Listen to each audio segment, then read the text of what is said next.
Clara felt the heat rise up her back as laughter erupted in the parlor. All eyes were on her, in the wheelchair, on the man who had just announced she would be his wife. The silence that followed was even worse than the guffaws. But then he held her hand, firm, without hesitation, and said loudly, for everyone to hear, "She will be the lady of this house, not out of pity, but because she knows how to restore what time destroyed." Before we dive into this story, my stums das koi. Leave your comment with a rating from 1 to 10 and tell us what city you're joining us from. May this moment bring reflection and emotion to your heart. The Santa Clara Ranch was nestled in rural Texas, hidden among hills that seemed to embrace the land. It was summer, and the day's heat clung to the skin like warm syrup. The main house had 2 stories, thick stone walls, tall windows with blue shutters that creaked when the wind blew. Inside, corridors smelled of beeswax and old wood, that scent of a place that holds stories in every floorboard. Robert Thompson owned it all. 42 years old, dark hair starting to gray at the temples, eyes that seemed to pierce through a person when he looked. Widowed 5 years ago, he ran the ranch with a firm hand, but the weight of loneliness was beginning to stoop his shoulders. The employees respected him, but also feared him. He was fair, they said, but as distant as the highest peak. On that February night, Robert gathered the local elite in the grand parlor. Massive candelabras hung from the ceiling, their flames dancing and making shadows tremble on the walls lined with imported tapestries.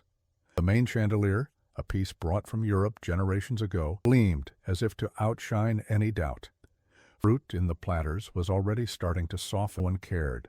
Everyone was waiting for the announcement Robert had promised. When he entered with Clara beside him, pushing her wheelchair with the same natural ease as someone carrying a basket, the murmuring began softly. Clara was 28, her face delicate but marked by a determination that shone in her moss-green dress draped well over her body, and she kept her hands crossed in her lap, her fingers slender and calloused, working with thread and needle. The laughter started as a whisper from Mrs. Eleanor Finch, the colonel's wife from the neighboring town. Tried to disguise it with her gloved hand, but the sound escaped and spread like wildfire through dry grass. Other laughs followed, some muffled, others open and cruel. Clara felt the shame burn, but she didn't lower her chin. She learned early that showing weakness was an invitation for more humiliation. Robert stopped in the center of the parlor. The silence that followed the laughter was even more cutting. Heavy as lead, he looked each person in the eye, one by one, until discomfort settled in. Then he took Clara's hand, raised it to his heart, and spoke in a voice that filled every corner of that room. "I present to you the future lady of this house. Clara will marry me, and before anyone thinks it's pity, let me be clear. She knows the art of restoring what time tears apart, and this house, this ranch, needs hands that know how to mend, not mouths that only know how to talk." What remained were embers of anger and shame. Mrs. Eleanor lowered her fan. The colonel cleared his throat and looked at his glass of wine as if an apology were written there. Robert didn't wait for a response. He led Clara to the main table, pulled up the nearest chair, and sat beside her, as if daring anyone to question him. The party continued, somber as a funeral. Conversations were low, smiles forced. Clara ate little, but observed much. She noticed who looked with disdain, who averted their gaze in embarrassment, who whispered in corners. She memorized every face. She knew those people would be trouble in the future. Night ended, and the guests left in their carriages. Robert took her to what would be her room. It wore a poster bed, antique wardrobe, and a window overlooking the back garden. The scent of jasmine wafted through the... "You didn't have to do that," Clara said, her voice low but firm. "I did," Robert leaning against the doorframe. "If I had let it pass, it would have been eternal. Now they know where I stand." Looked at him. There beyond defending his honor. There was old anger, perhaps against the world that judged without knowing, or against himself for having taken so long to face those judgments. "What if I can't do it?" she asked. "Do what?" Be the lady this house needs. Tired but true smile. You already are. You just need to show them what I've already seen. He closed the door slowly, and Clara was left alone with the scent of jasmine and the weight of a responsibility she hadn't asked for, which she now carried as if it had always been hers. Clara's first morning on the ranch began with the rooster's crow and the smell of fresh bread rising from the kitchen. She woke with her body aching. The journey there had been long, and the wheelchair was unforgiving on bumpy dirt roads. There was no time to complain. She got up with the help of the cane she kept beside her bed, transferred to her chair, and went to the window. Outside, the ranch was waking up. Men walked towards the corrals. Women carried bundles of laundry to the wash basin. Children ran among the chickens. The sun was still low, painting everything golden. It was beautiful, but Clara knew that beauty hid work, and a lot of it. She went down for breakfast, pushing her chair through the corridors. The floorboards creaked under the wheels, a sound that echoed in the bare walls. Robert was already at the table, reading a 2-day-old newspaper, the latest that reached them. He looked up when she entered. "Sleep well?" "Reasonably," Clara replied, accepting the cup of coffee the maid brought. The girl was young, probably 16, and looked at Clara with a mixture of curiosity and fear. "This is Joanna," Robert introduced. "She's worked here since she was a child. Her mother is the cook." "Nice to meet you, Joanna." The girl curtsied quickly and ran off, as if afraid to stay too close. Clara wrong, bitter, just the way she liked. The atmosphere in the kitchen was tense. She felt eyes piercing through the door. "They'll take a while to get used to it," Robert said, holding the newspaper. "But they will. What if they don't? They'll have to choose between getting used to it or finding work elsewhere." Clara didn't answer. She knew it wasn't that simple. Authority isn't imposed with just words. It needs to be earned, proven, maintained day after day. And she was starting from scratch, with a disadvantage that everyone saw before she even opened her mouth. After breakfast, Robert took her to see the entire house. There were 12 rooms upstairs, including guest rooms that no one had used for years. Downstairs, in addition to the grand parlor, there was a large dining room, a library with floor-to-ceiling bookshelves, pantry, the storeroom, and the kitchen. In the back were the servants' quarters. Clara moved through each room, touching the curtains, running her hand over the furniture, measuring the thickness of accumulated dust with her fingers. She opened drawers, peeked into cabinets, smelled the mildew in the darkest corners. The house was imposing, but it was stuck in time, like a living body that had forgotten. "Oh, when was the last time these windows were opened?" she asked, pointing to the closed shutters in the living room. Robert scratched his beard. "It's been a while. My mother liked to keep everything closed, said the sun would ruin the furniture. The sun also kills mildew, and this house is dying from within." It was a harsh but true statement. Robert wasn't offended. He just, "Do what you think is necessary." Here. She started slowly. She called Joanna and asked for help opening the living room windows. The girl hesitated, looked back as if expecting a counter-order. But when the first shutter opened, light poured in like water, breaking a dam. Dust danced in the illuminated air, and the smell of stale air began to dissipate. "Now the others," Clara instructed. One by one, the windows were opened. The morning breeze entered, fresh and smelling of grass. The old curtains swayed, and for the first time in years, that room seemed to breathe. Joanna watched everything with wide eyes. "It's different," she murmured. "It's alive," Clara. Not everyone liked the change. Jedediah, the ranch foreman, entered the room in the middle of the afternoon and stopped at the door, his arms crossed. He was a tall man, broad-shouldered, with a scar crossing his left eyebrow. He was about 50 and had worked there since before Robert took over. He knew every inch of that land, every tree, every fence, and he considered the ranch almost his own. "Are these windows staying open?" he asked, his laden with disapproval. "They are?" Clara replied, busy adjusting a crooked curtain. "Mrs. Amelia wouldn't have liked that." Jedediah clenched his fists, his jaw tight. Clara finally looked at him, directly in the eyes. "Is there a problem, Jedediah?"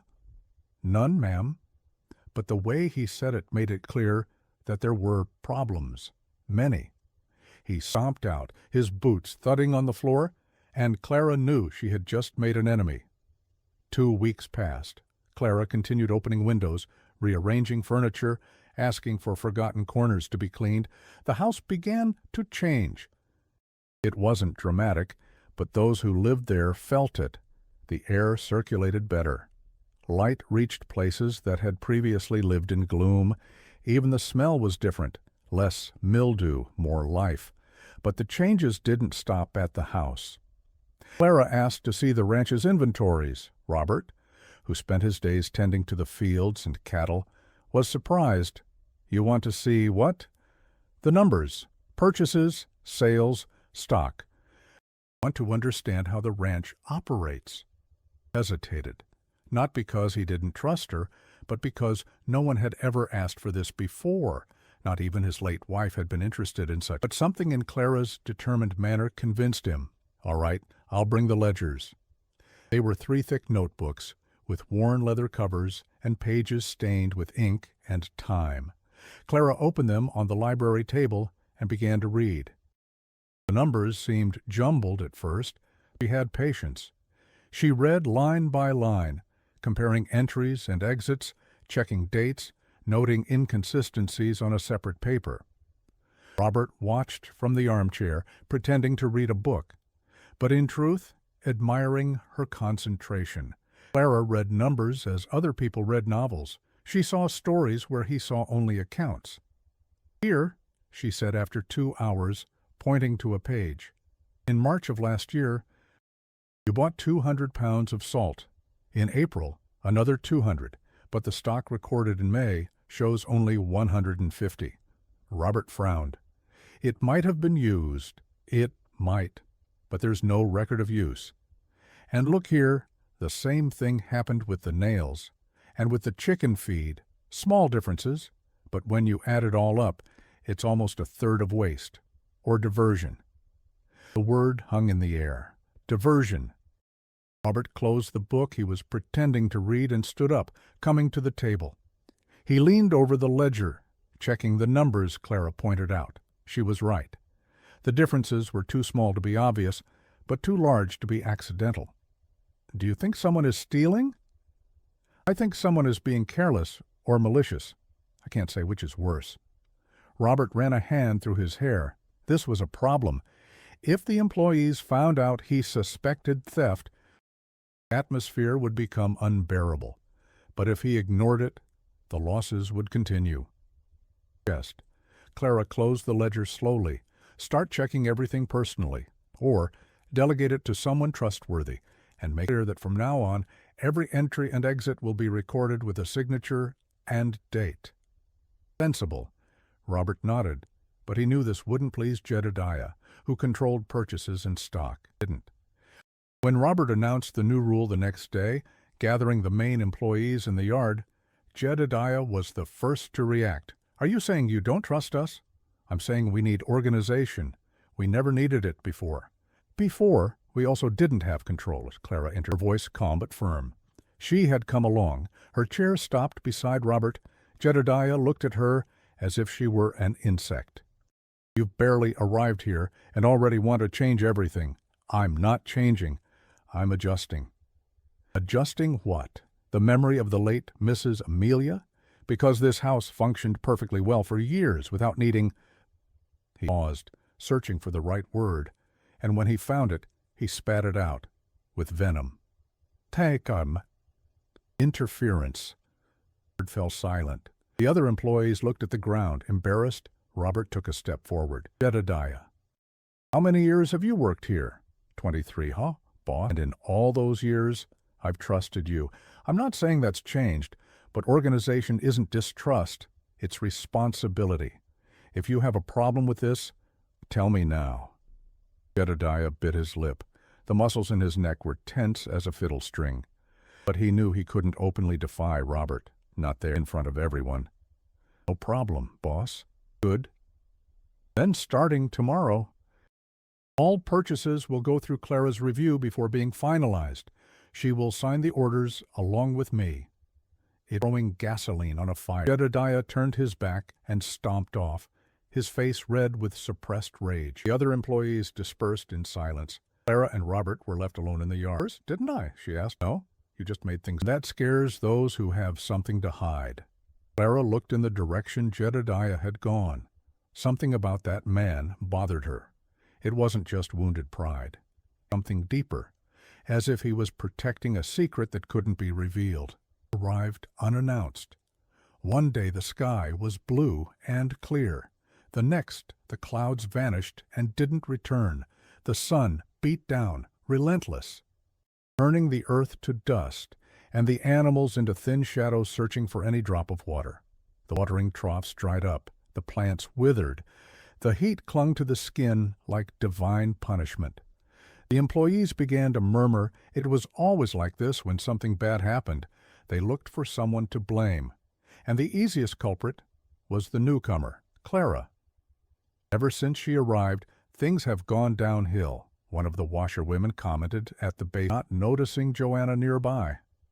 "They say it's bad luck," another added. "A woman like that brings misfortune." Joanna turned red with anger, but said nothing. Ran to tell Clara, who was in the library reviewing more account ledgers. "Don't mind it, Joanna." Her eyes off the paper. "We'll always look for easy explanations for difficult problems." There, it isn't, and things beneath the calm. Clara felt the weight of the accusation, not because she believed it, but because she knew that rumors spread faster than fire. And Jedediah, she was sure, was fanning the flames. Night, when the heat offered a reprieve and the sky filled with stars, Clara went out into the yard. Robert found her sitting near the dry well, staring into nothing. "Came to get you for dinner." "I'm not hungry." Robert sat on a nearby wooden bench. Silence between them was comfortable, even with the weight of the drought around them. "They're saying I brought bad luck," Clara finally said. "I know." "And you, do you believe it?" Robert took a moment to answer, not because he doubted, but because he wanted to choose the right words. "I believe nature does what it wants, when it wants, and that desperate people look for a scapegoat. Your problems, Clara. The drought is, and droughts always pass. This one will pass again. What if it doesn't pass in time?" "It will pass, because we'll make it pass." Clara looked at him. "How?" "You're the one who's good at solving problems. You must have an idea." And Clara spent the night wide awake, drawing a water collection system on a piece of raw cloth. She used the techniques she learned from embroidery, mapping flows, finding the best path between 2 points. It wasn't engineering, but it was practical. The next morning, she presented the drawing to Robert. "We'll place barrels at the lowest points of the land, where rainwater, if it comes, will naturally flow, and we'll make simple gutters using wood and canvas pars to direct it to the barrels. It's basic, but it works." Robert studied the drawing. It was simple, but intelligent. "We'll need materials. There's wood left over in the shed. I saw it the other day. And we can buy canvas in town." "And labor?" Clara smiled. "There are people here idle because the drought killed the work in the fields. We'll give them something to do." But he knew Jedediah would cause trouble, and he did. When the foreman learned of the plan, he came directly to the porch where Clara and Robert were. "This is a waste of time and money," he declared, his arms crossed. "If it's not raining, putting out barrels won't help. But if it rains and we have nowhere to store it, we lose everything," Clara retorted. "What if it doesn't rain? You'll have spent money for nothing." "It's better to be prepared and not need it, than to need it and not be prepared, Jedediah. You don't know anything about ranching, ma'am. You just got here and want to give orders." Robert stood up from his chair. "Jedediah, Clara isn't giving orders. She's giving a suggestion, and I agree. We're doing it." The foreman looked from Robert to Clara. Eyes narrowed. Then he turned his back and walked away, muttering something no one understood. Work began the next day. Clara supervised everything from her pointing out where to place each piece, adjusting angles, checking if the gutters were directing the water where they should. The men, initially hesitant, began to see that the system made sense. And some even praised her. "You're good at this, ma'am," one of them. Clara thanked him with a nod, but inside she felt a small but important victory. She was earning respect, slowly but surely. Until the note appeared, it was Joanna who found it. A folded paper tucked under Robert's bedroom door. The girl brought it to Clara, who was in the library. "I found this, ma'am." Clara opened it. The words were written in disguised handwriting, left hand, to hide the. "He's asking for money from merchants in the region, promising false marriage and elopement. Be careful who you've brought into your house." Clara read it twice. Her blood ran cold. It wasn't true. I was there, in black, ready to destroy everything. "Who did this?" Joanna asked, indignant. "Someone who wants to see me gone from here, Jedediah. Or it could be someone he convinced to do it for him." Clara folded the paper again. Her hands trembled. But not from fear. It was rage. Rage at being accused of what she hadn't done. Rage at knowing that her word, being who she was, worth less than an anonymous. Robert read the note that in his office. When he finished, he crumpled the paper and threw it into the fireplace. Clara watched him from the doorway, her arms crossed. "Do you believe this?" she asked, her voice controlled but her heart pounding in her chest. "No." "Then why do you look like that?" "Storm, because someone here thinks they can destroy you with lies, and that angry." "Angry whom?" "At whoever did it, at myself, for not having foreseen it. At a world that always finds it easier to believe the worst." He approached, stopping in front of her. The firelight made shadows dance on his face. "Clara, I don't doubt you, but I need you to understand one thing. This lie will circulate. People will believe it, and it will become even harder." "I know. And still you want to stay?" Clara looked him in the eyes. "You want me to go?" "No." "Then I'll stay, and we'll face this. Together." Robert nodded slowly. But that night he didn't sleep. He stayed awake, walking through the dark corridors, feeling the creak of the floorboards as if the house were judging him. And in truth, it was he who was judging himself, for having brought Clara to that place, for having underestimated the malice of others, for not having protected her better. When dawn broke, he made a decision. He gathered all the employees in the yard. Clara was beside him. The sun was already high, and the heat promised to be infernal. "Someone here has spread a rumor about Clara," Robert began. "A lying and cruel rumor. Whoever did this can step forward now and settle this like a decent person." Silence. Jedediah was in the back, arms crossed, his face impassive. "No, no one will admit it." More silence. "Then let me be clear. Clara is the future lady of this house. Whoever disrespects her, disrespects me. And whoever disrespects me has no place here. Understood?" Some nodded, others just looked at the ground. Robert waited for no further response. He turned to Clara. "Let's go." As they were going up the stairs back into the house, Clara held the arm of her chair and stopped. "Didn't have to do that." "I did. And I'll do it as many times as necessary. Now they'll hate me even more." "Let them. Hatred is at least honest. Better than falsehood." Clara didn't answer, but she felt something stir within her chest. It wasn't love yet. Perhaps it was respect, or gratitude, or the beginning of something she couldn't name. The rain came a week later. It wasn't a storm, but a fine, persistent drizzle that wet the dry earth and filled the barrels Clara had ordered installed. The men cheered. The women cried with relief. And for the first time since her arrival, Clara felt she had gained a point, but the victory was short-lived. Mrs. Lillian, the housekeeper, was a middle-aged woman with an impeccably neat hairstyle and a way of speaking that seemed sweet but hid thorns. She had served the late Mrs. Amelia for 20 years and considered the main house almost her own. Clara's arrival bothered her, but she hid it well, until that day. Mrs. Lillian entered the room where Clara was reviewing more account ledgers and placed a document on the table. "I need you to see this, ma'am." Clara picked up the paper. It was a request for a dowry. It stated that she had demanded financial privileges that would deplete the inheritance of absent nephews who lived in the capital. "Where did you get this?" Clara moaned cold. "It was among the boss's papers. Thought you should know. This is false." "False?" Mrs. Lillian raised her eyebrows, her expression of surprise so well rehearsed it almost seemed real. "But his signature is on it." Clara, it was true. Robert's signature was there, recognizable, but the rest was a lie. She had never asked for a dowry. She had never even talked about inheritance. "Where is Robert?" "He went to the fields. Won't be back until night." Clara felt the trap closing. Mrs. Lillian had chosen the right moment to show her that. When Robert wasn't there, when it was her word against a signed document. "This is a lie," Clara repeated, handing the paper back. "And checked it from whom?" "From me." Mrs. Lillian gave a small, venomous smile. "You've been here little more than a month, and you've already turned everything upside down. Opened windows that should stay closed, changed routines that worked for years. And now you want to control the money? Excuse me, but this isn't normal." "Normal for whom?"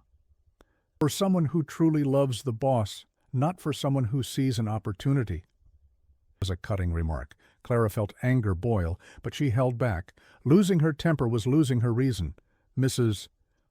Lillian, I don't know who forged this document. I will find out. And when I do, you'll have to choose whose side you're on." The housekeeper didn't answer. She just took the paper back and left, her steps firm and her head held high. Clara was left alone in the room. Her hands trembled, not from fear, but from a mixture of anger and helplessness. She knew she had to wait for Robert to return, but waiting meant giving time for the rumor to spread, and rumors, she already knew, traveled faster than the truth. That night, when Robert returned covered in dust and exhaustion, Clara showed him the document. He read it, frowned, read it again. "This isn't mine. I mean, the signature is, but the text isn't. Someone took a blank sheet I signed and wrote over it." "Who has access to your papers?" Robert thought. "Jedediah, because he handles purchasing contracts. Mrs. Lillian, because she organizes the office. No one else." "It was her?" "Yes. She showed this to me when you weren't here. It was deliberate." Robert ran a hand over his face, very tired. Of so many things. Of the drought, of the intrigues, of having to constantly defend what should you want me to do, Clara thought. Then she spoke slowly, each word chosen carefully. "Gather everyone tomorrow. I will publicly renounce any dowry. I will sign a document stating that I want nothing financial from this marriage. And I will ask you to institute a transparency committee. 3 trustworthy people who will review all accounts monthly. That way, accuse me of theft or interest. Rob, giving up legitimate rights. No, but it's the only way to disarm those who want to bring me down. What if they still don't believe you? Then the problem isn't me, it's their own minds." Weird smile, but full. "You are smarter than this house serves." "No, I just learned early that dignity cannot be bought, so it makes no sense to negotiate it." The meeting took place the next morning. Clara was nervous, but she didn't show it. She sat beside Robert on the porch, facing the assembled employees. Mrs. Lillian was in the front row, her face neutral, Jedediah in the back, as always. Robert spoke first. He explained the situation, showed the false document, said there were people there trying to destroy Clara, and then he gave her the floor. Clara looked at each face. She took a deep breath and spoke. "I never asked for a dowry. I never spoke of inheritance. But to put an end to any doubt, I formally renounce any financial advantage from this marriage. I will sign a document today with witnesses stating this. But in return, I demand transparency. Robert will form a committee of 3 people chosen by you to review the accounts monthly. That way, everyone knows nothing is being hidden, neither by me nor by anyone." Silence was heavy. Then one of the oldest workers, an old man with white hair named Mr. Thomas, spoke. "That seems fair to me," others agreed. Mrs. Lillian turned pale. She couldn't attack someone who was giving up everything. There was no way to paint that as greed. Her mask now had cracks. Jedediah, in the back, clenched his fists. Clara saw it. And she knew it wasn't over yet, but at least now the game was cleaner. The harvest arrived with the end of the rains. The fields turned golden, the corn grew tall and firm, and for the first time in months, the mood on the ranch improved. Robert organized a modest celebration, nothing too grand, just the workers, plenty of food, and fiddle music. Clara stayed on the porch, observing. Children ran between the tables. Women chatted animatedly. Men drank whiskey and laughed loudly. For the first time, she felt a part of it, not fully accepted, but no longer rejected.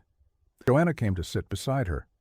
"Are you happy, ma'am?" Clara smiled. "Are you?" "Very. Love parties."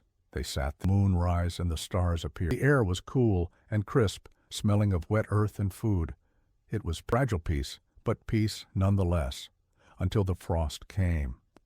In the early morning, Clara woke up cold, a cold that wasn't normal, even for that time of year. She got up with difficulty, went to the window, and saw a white, opaque layer covering everything, ice, frost. Her heart sank. When the sun rose, the damage was clear. The tender leaves of the plants were burned by the cold. The corn that had looked so promising was withered, its color draining from it like life leaving a body. The harvest was lost. The men walked through the fields in silence, hands on their heads, incredulous. The women cried in the kitchen, and Jedediah, in the corral, loudly spread the rumor that the heavens did not approve of a marriage without 2 walking feet. Heard it. Everyone heard it, but not with the foreman, with nature, with fate, with everything. "Can we lose everything in one night?" he asked, sitting on the porch steps, his head in his hands. Clara went down to him. She placed a hand. "We didn't lose everything. We lost a harvest. It's not the same." "Clara, without this harvest, I don't know how we're going to pay the workers. I don't know how we're going to keep the ranch going. Then we find another way." She looked at her calloused hands, and she had an idea. "Do the women here know how to spin?" "They do." "Why? Do we have cotton stored?" "We do, in the warehouses. But there's no market for raw cotton right now. Not for raw, but for embroidered fabric. The women here have nimble hands. I've seen it. If we organize, we can produce quality pieces and sell them in the cities." Robert looked at her as if seeing her for the first time. "You want to turn the ranch into an atelier?" "No. I want to give the women a way to help support their families while the land recovers. The cotton is just sitting there anyway. Use it." Robert was silent, thinking, calculating, and slowly a tired smile appeared. "You're crazy, but it might work." The next day, Clara gathered the women in the old back warehouse. It was a large room, with high windows and good light. It smelled of mildew and old wood, but nothing a good cleaning wouldn't fix. "I need you," Clara said, looking at each face. "I know you're worried about supporting your families. So am I. But if we work together, we can create something worthwhile." "Doing what?" one of the women asked. "Embroidery, sewing. Quality pieces that can be sold in the cities. It won't pay as much as the harvest. We'll help." The women exchanged glances. Some looked interested, others skeptical. "And who will buy them?" "Leave that to me," Clara replied. "I'll take care of finding the buyers. You take care of doing the best work possible." An elderly woman with gray hair, Mrs. Martha, stepped forward. "I'm in. I've got nothing to lose anyway." Others agreed. So, slowly, the sewing room began to take shape. Clara organized everything as she organized the house, with attention to detail. She asked for spinning wheels to be brought from the cellars, repaired the broken ones, distributed the cotton. She taught stitches she knew, learned others the women knew. The sound of spinning wheels and low conversations filled the warehouse with new life, but the market was still missing. Clara wrote letters, many letters, to stores in neighboring towns, to Robert's acquaintances, to merchants she had heard about. She described the pieces, spoke of the quality, offered samples, and she waited. Meanwhile, Jedediah watched everything from a distance, his growing more grim each day. He saw his power diminish with each passing. He saw the women respecting Clara, the men accepting the changes. Robert increasingly by her side, and it gnawed at him from within. That's when the scribe appeared. His name was Matthew, a thin man with round glasses and a polite manner. He said he'd traveled through the ranches offering writing and accounting services. Robert received him well, offered him lodging for a few days. Clara didn't like him from the start. There was something in the way he looked, always evaluating, measuring, judging, but she said nothing. She just observed. On the third night, Matthew offered to take Clara's letters to the markets. "I know people who can help," he said, smiling. Clara hesitated, but she needed the letters to reach their destination, so she agreed. It was a mistake. A week later, responses began to arrive, but they weren't the responses Clara expected. They were rejections. All said the same thing, that they didn't want to do business with someone who exploited other people's pity, that Clara was an opportunist. The marriage was a sham. Clara read the letters with a heavy heart. Someone had changed the text, transformed her honest request into something dirty. It was him, she told Robert. He rewrote the letters, but was someone paid him to do it? Jedediah, or Mrs. Lillian, or both. Robert slammed his fist on the table. His anger was at its limit. "I'll kick them all out now." "No," Clara held his arm. "Not like that. We need proof." But before they could act, another blow came. The accident happened on a hot March afternoon, when the sun was high in the sky and the heat made the air shimmer over the fields. Robert was in the damp corral, inspecting one of the oxen that had seemed sick since morning. The animal was snorting strangely, its ribs too prominent, and there was concern that it might be contagious. The corral floor was soaked because the watering trough had overflowed during the night, leaving a thick mud mixed with manure that stuck to his boots. Robert approached the ox slowly, speaking softly so as not to startle. When he reached out to touch the animal's muzzle, he stepped on an old board covered in slime. His foot slipped, his body went sideways, unbalanced, and he fell with his full weight onto his right shoulder. The snap echoed through the corral, dry as a breaking branch. Too loud to be good. The men nearby dropped everything and ran. They found Robert on the ground, his face contorted in pain, holding his shoulder with his left hand. He tried to get up, but the movement wrenched a groan he couldn't suppress. "Boss, don't move!" one of the workers shouted, kneeling beside him. "My shoulder," Robert managed to say through clenched teeth. "It's out of place." They carried him carefully to the house.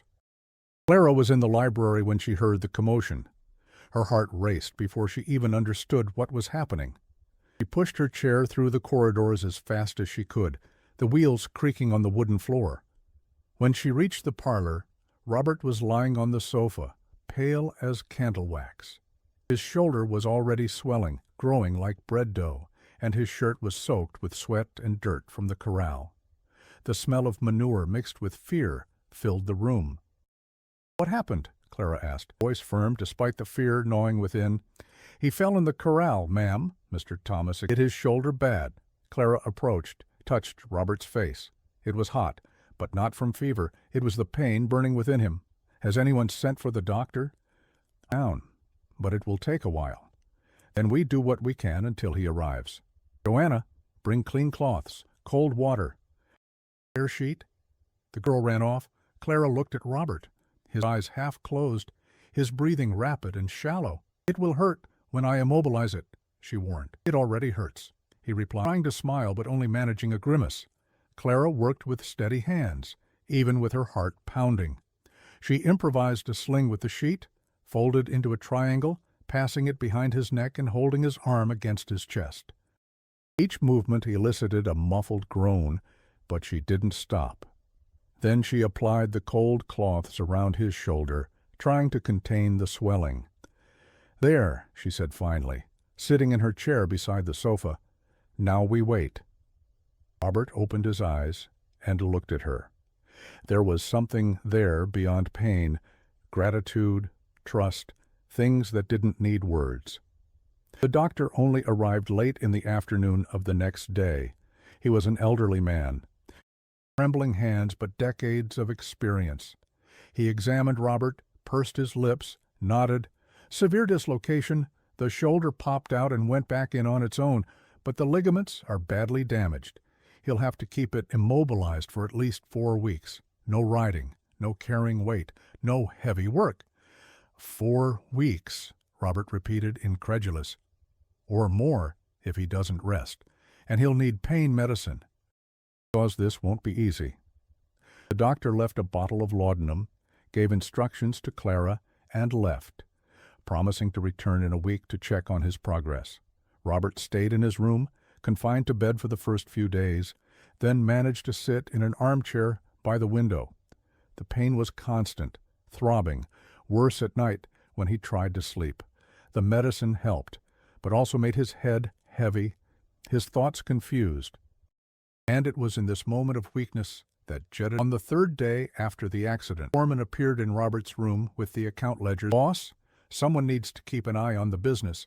With your permission, I'll take over management until... Robert, still groggy from the medicine, nodded without much thought. You can have the ledgers, but any big decision, you consult me first. Of course. Boss, leave it to me. Jedediah left the room with a... didn't reach his eyes. Clara, who was in the corridor, saw it and immediately knew it was trouble. She tried to talk to Robert. He was tired, in pain, and had no patience for another worry. Clara, the man has worked here for 23 years. He knows what he's doing. Let him handle it. But Clara couldn't let it go. There was something in the way Jedediah walked now. More upright. More confident. As if he had finally conquered the territory he had always considered his own. In the following days, she noticed changes, small at first. Jedediah giving orders without consulting anyone, changing work routes, authorizing purchases without showing receipts, and always with that satisfied smile of someone finally in charge. Clara tried to review the ledgers, but Jedediah kept them locked in the office. He said it was for organization, and that he'd know everything when Robert got better. But he didn't. That's when Joanna changed everything. The girl was cleaning the office one morning while Jedediah was in the fields. She was wiping the desk when she noticed that one of the drawers was a little loose, the bottom not fitting right. Curious, she pulled the drawer all the way out and saw that the bottom was false. Thin wood covering a secret compartment. Inside it, a worn, time-yellowed notebook. Joanna picked up the notebook, her hands trembling with nervousness. She knew she shouldn't meddle with things that weren't hers, but something told her this was important, very important. She took it to Clara, who was in the library embroidering a new piece. "Ma'am, I found this hidden in the desk," Joanna said, sending the notebook. "There's a false bottom in the drawer." Clara took the notebook. The cover was worn, pages yellowed and full of ink stains. She opened it to the first page and her heart quickened. They were numbers, columns and columns of numbers. But they weren't the ranch's official numbers. They were parallel accounts, records that shouldn't exist. Clara began to read, turning the pages slowly. Each line was a small betrayal. Salt purchase recorded as 200 pounds, but only 150 delivered. The difference pocketed. Duplicate payment to a supplier, the second amount diverted. Cattle sales undervalued, the difference kept separately. Years and years of petty thefts. Crumbs that, added up, amounted to a fortune. And all recorded in Jedediah's handwriting. Clara read every page. She felt anger boil, but kept her head cool. She finally had the proof she needed, the proof that explained everything, why Jedediah was so afraid of losing control, why he fought so hard against any change, why he wanted Clara gone from there. He wasn't protecting the ranch, he was protecting his scheme. "Joanna, this doesn't leave this room. Keep it a secret for now." "Yes, ma'am. But what are you going to do?" "I'll wait for the right moment, and then I'll put an end to this once and for all." That night, Clara showed the notebook to Robert. He had just taken his medicine and was more lucid than in recent days. He read the pages in silence, his face growing redder with each line. "Scoundrel," he muttered. "That damned scoundrel." "Calm down," Clara urged, holding his hand. "Anger won't solve anything now. He's been stealing from me for years, Clara, and I trusted him. I know, but if you act impulsively, he'll find an excuse. We need to do this properly, with everyone watching, so there's no doubt left. Robert took several deep breaths. Trying to control his fury, Clara was right. What do you suggest? An assembly, tomorrow morning, all employees, we present the evidence, let him explain himself, and then decide what to do in front of everyone. Total transparency. Robert will do it. The next morning, Clara sent word to all employees that there would be an important meeting in the mirror-lined parlor. It wasn't a request, it was an order, and every parlor was full. Candles in the candelabras were lit, even though it was day, because Clara wanted everyone to see everything clearly. Light danced on the tapestry-lined walls, reflected in the mirrors, making the shadows tremble like nervous witnesses. Robert sat in a chair, his arms still immobilized, his face pale but his eyes determined. Clara beside him, in her wheelchair, her hands crossed in her lap, her chin held high. Jedediah entered last, vicious. Miss Lillian was in the front row, her hands clasped, worried. All the other employees stood, filling the parlor, a low murmur of curiosity and tension. Robert asked for silence. Only the distant clinking of a well chain outside could be heard, like a hands-free clock measuring everyone's judgment. "Thank you for coming," Robert began, his voice still weak but firm. "There's something important that needs to be said. It needs to be said in front of everyone, because this ranch deserves truth." Clara took the notebook from her lap and held it up for everyone to see. This notebook was found hidden in a false bottom drawer in the office. Inside it are recorded years of diversions, petty thefts that, added up, represent a lot of money, money that should have stayed here, supporting the ranch and all of you. The murmuring started again, louder now. Jedediah took a step forward, his face red. "That's a lie! Someone forged this to harm me." "The handwriting is yours, Jedediah," Clara replied calmly. "Everyone here recognizes your handwriting." She opened the notebook to a marked page and began to read aloud. The March of 1817, salt purchase, 200 pounds recorded, 150 delivered, difference of 50 pounds diverted. April of the same year, duplicate payment to tool supplier, second payment diverted, value of $12. With each line read, the silence grew heavier. The employees looked at Jedediah with a mixture of shock and anger. It was they who suffered hardship when supplies were short. It was their families who suffered when wages were delayed. Jedediah tried to deny it again, but his voice trembled. "Someone imitated my handwriting. This is a setup. Then how do you explain that the notebook was hidden in your office? Clara, why do you keep the ledgers locked? Why don't you let anyone review the accounts?" "Because I don't trust someone who just got here," he exploded. "Show up out of nowhere, turn everything upside down. Now you want to accuse me of being a thief." "I'm not accusing, I'm showing proof." Jedediah looked around, seeking, but the faces he met were of disappointment and anger. Even the men who once respected him now looked at him with distrust. And then he broke. "My pride can't bear it," he shouted, his voice cracking with emotion. "It can't bear to see this house change at the hands of someone the world called a burden. I've worked here for 23 years. I built all this with my own hands. I took care of this land when not even the boss's father cared, and she arrives, unable to walk, with nothing to qualify her, and suddenly she's mistress of everything. Is she heard before me? Does she have more say than I do?" The silence that followed was absolute, heavy as molten lead. Clara kept her voice calm but firm. "I never asked to be mistress of anything, Jedediah. I never wanted to take your place. I only asked for one thing, respect. Respect you never gave me because you decided I didn't deserve it before you even knew me." "Respect," Jedediah, but it was a laugh without joy, without life. "How can I respect someone who shouldn't even be here? Who is dead weight that the boss carries out of pity?" Robert stood up with difficulty, leaning on the table with his good hand. His eyes gleamed, but not with tears of pain. It was something else, something deeper. Stop now. Jedediah. Don't stop. It's time someone spoke the truth that everyone thinks but is afraid to say. I spread the rumors. Yes, I wrote that false note. I paid the scribe to change her letters. I did all of it. Because someone needed to protect this ranch from a farce, from a ridiculous marriage, from a woman who only wants the money of a foolish man. The confession exploded in the parlor like thunder. Clara felt as if the air had been ripped from her lungs. Naked cruelty of the words. And then another voice rose. Mrs. Lillian stood and raised, her hand trembling. Forged the dowry document. Found it among the boss's because I was afraid.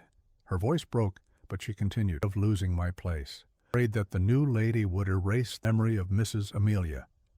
It was like a sister to me, being nothing anymore, becoming invisible, of discovering that 20 years of service meant nothing in the face of someone new. Tears streamed down her face. I saw Mrs. Amelia in every corner, and when you arrived and started changing everything, it was like you were killing her again. I know it's wrong. I know it's unfair. That's how I felt. And instead of speaking, of trying to understand, I attacked, conspired. I was a coward. Mrs. Lillian's confession fell like a stone into still water, the ripples spreading throughout the parlor. Robert looked at the two, at Jedediah with his raw anger, at Mrs. Lillian with her exposed shame, and his eyes finally overflowed. My biggest mistake, he said, his voice low but firm enough for everyone to hear, was not listening to Clara's silence when I doubted her. It was letting your fear matter more than the trust I should have had from the beginning. It was thinking that my word of defense was enough without ever truly believing in her with all I had. I looked at Clara. I'm sorry. For every second of doubt, for every moment I left you alone against this cruel world. Clara held his hand. She said nothing. She didn't need to. Robert turned back to Jedediah and Mrs. Lillian. You have two choices. You can pack your things and leave now, without recommendation, without anything. Or you can stay and try to mend what you've broken. Jedediah lowered his head, defeated. Mrs. Lillian covered her face with her hands, sobbing softly. It was Clara who spoke. To seam tears, you don't rip the whole fabric. You reinforce it with a stronger stitch. She looked at everyone. Jedediah will return what he diverted through work. Part of his wages will be withheld every month until the full amount is covered. And he will be supervised by a committee of 3 employees chosen by you, not by us. Mrs. Lillian will cede complete management of the pantry. She will learn to share decisions, to work with the other women as equals, not as subordinates. But both of them stay. Because everyone deserves a chance to mend their mistakes. Because expelling is easy. Rebuilding is what's difficult. And I prefer the difficult that builds to the easy that destroys. The murmur that followed was one of astonishment, of respect, of something that seemed like admiration but was deeper than that. Mr. Thomas stepped forward. I agree to be part of the committee. 2 others offered themselves. Robert nodded to each one. Then it's decided, from today on, every expense, every purchase, every sale goes through the committee before being finalized. Total transparency, nothing more hidden. And if anyone here disagrees, speak now. No one spoke. Jedediah slowly raised his head. His eyes were red, his pride shattered. For the first time in 23 years, he seemed smaller than his own shadow. I accept, he murmured. Mrs. Lillian simply nodded, tears still streaming. Robert took a quill and ink, and right there, standing with difficulty because of his arm, wrote down the new accounting regime. Signed it. He asked the 3 committee members to sign. Clara signed last, and that paper became law. The following weeks were of slow but steady rebuilding. The frost had killed the corn harvest, but the gentle rains that followed filled the barrels Clara had planned. Water was used wisely, irrigating small gardens, sustaining the animals, keeping life on the ranch even when everything seemed dry. The cotton stored in the warehouses became fabric in the nimble hands of the women. The sewing room in the old back warehouse became the pulsating heart of the ranch. The spinning wheels turned every day, their sound mixing with low conversations, timid laughter, the clatter of needles piercing the fabric. Clara taught the stitches she knew. The women taught others she had never seen. Mrs. Martha, the gray-haired woman, proved to be an artist with embroidery, creating designs of wheat and intertwined hands that had a simple but profound beauty. And when the first pieces were ready, Clara wrote new letters. This time, she herself took them to the city, with Robert by her side, his shoulder still a little sore but recovered enough to ride. The stores received the samples with curiosity, and when they saw the quality, when they touched the firm fabric and felt the texture of the embroidery, they understood that it had value. "Oh, how much?" one of the merchants asked. Clara gave the price, fair, not too low to devalue the work, nor too high to deter buyers. "I'll take 6 pieces to start. If they sell well, I'll order more." They sold, and he ordered more, and more stores wanted them. And so, slowly, the ranch that had almost gone bankrupt with the frost began to breathe again. Fewer doors slamming in the wind, more footsteps that knew where to go. Fewer murmurs of distrust, more open conversations. Air circulated freely through the windows Clara had ordered, opened months ago, carrying away the smell of mildew and bringing the scent of jasmine and wet earth. Robert gradually returned to work. His shoulder still ached occasionally, especially when it rained, but he learned to live with it. And he learned something more important, to walk alongside, not ahead, to listen before deciding, to trust not out of obligation, but out of conscious choice. Jedediah served his penance in silence. He worked hard, accepted the committee's supervision without complaint. The anger that once burned in him seemed to have transformed into something different. It wasn't peace yet, but perhaps it was the beginning of understanding. He looked at Clara sometimes, when he thought she wasn't looking, and there was something in his eyes that was no longer hatred. Perhaps it was respect, or just the weariness of carrying so much venom for so long. Mrs. Lillian transformed more visibly. Sharing the command of the pantry was difficult at first, but he discovered that extra hands didn't diminish her importance. On the contrary, the other women sought her out for advice to learn techniques she mastered, and discovered that teaching was more rewarding than ruling alone. Visitors began to return. The elite who had laughed that summer night came back, cautious, curious, some even embarrassed. They entered the mirror-lined parlor and saw light streaming through the open windows, the fresh smell of circulating air, and Clara, in her wheelchair by the window overlooking the garden, embroidering peacefully, her chin held high, dignity radiating from her like the warmth of ember. Mrs. Eleanor Finch, the colonel's wife who had laughed first that night, one of those who returned. She entered the parlor with her fan closed, her hands clasped, her face tense. "I came to apologize for what I did, for what I failed to do, for the cruel judgment." Clara looked at her. She could have harbored resentment. She could have returned the humiliation. "I accept," and she said simply, "I hope you take away from here something more than apologies. I hope you take away understanding." Mrs. Eleanor nodded, her eyes welling up, and left lighter than she arrived. The harvests gradually returned, not as abundant as before the frost, but sufficient. The fields turned green again. The barns began to fill. And the Santa Clara Ranch returned to being what it always should have been, a place of hard but fair work, of simple but dignified life. On a moonlit night, when the stars seemed so close you could almost touch them, Robert took Clara to the yard. The air was cool and clean, smelling of wet earth and jasmine. Frogs sang in the distant pond, a soft chorus that lulled the night. "I love you," he said, his voice so low the wind almost stole it, but she heard it perfectly. Not ordinary bravery, not because you faced the world and won, but for the unbreakable everyday life you managed to weave among people who thought themselves higher than humanity itself. For every morning you woke up and chose to stay, even when it would have been easier to leave, for every time you extended your hand when it would have been fairer to clench it into a fist. Clara held his hand. Their intertwined fingers were a promise stronger than any oath. And of you for having learned to listen when the world only screamed, for having chosen to trust when doubt was easier, for having walked by my side when you could have walked ahead, protecting me from a world I needed to face alone to prove my worth. They stood there, beneath the moon that witnessed everything, understanding that love spoken softly weighs more than words spoken aloud. That grand words are beautiful, but it's the small, daily gestures that build. The Santa Clara Ranch now breathed like a work with firm stitches, not names, but sustained by them.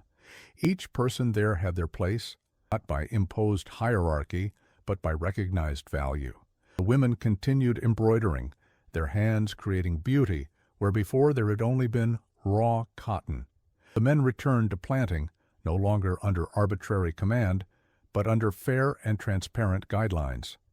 Jedediah learned that true authority comes from respect, not fear. Mrs. Lillian discovered that memory is honored not by freezing the past, but by allowing the future to grow upon it, and everyone, in their own way, understood that dignity is not in walking or not walking, in having or not having, but in how one treats and is treated. Clara, in the wheelchair that never defined her, continued to be what she always was, the seamstress who knew that every fabric, no matter how frayed, can be mended. That no story is lost as long as there are hands willing to rewrite the loose threads. That the world may judge by appearance, but true value lies in the content of one's character. And so the story ends, but life continues, because stories that end well are not those where everything becomes perfect, but those where people learn to mend what breaks and to value what endures. And so ends this story of resilience and dignity, of prejudice faced and humanity restored. If you've made it this far, it's because something in this narrative deeply touched your heart. Leave your comments saying what you thought, what moment moved you the most, and if you've ever been in a situation where you were judged before you were known. Share with anyone who needs to hear that strength isn't in walking, but in moving forward despite everything. That value isn't in the body, but in character. That dignity isn't lost when the world denies it, but when we ourselves give up on it. Subscribe to the channel so you don't miss the next stories that will move you, make you reflect, and perhaps even change the way you see the world and the people around you. Every story here is carefully written to touch not only emotion, but also conscience, to make you think about your own judgments, your own prejudices, your own chances to be better. And don't forget to leave that powerful like to strengthen this message of hope, overcoming, and humanity. Your like isn't just a click. It's a vote of confidence that stories like this deserve to be heard, that values like these deserve to be defended, that people like this deserve to be celebrated. Your participation makes all the difference, not only for the channel, for everyone who will find this story in the future and perhaps draw from it the strength they need to face their own challenges. Share in your groups. Tag that friend who needs this message. Spread this story like good seed on fertile ground, because stories like this have the power to change not only those who hear, but those who tell others. Until the next story. And may it inspire you as much as this one. May you leave here not only moved, but transformed. Not only with tears in your eyes, but with courage in your heart. Because in the end, that's what good stories do. They don't just make us feel, they make us better.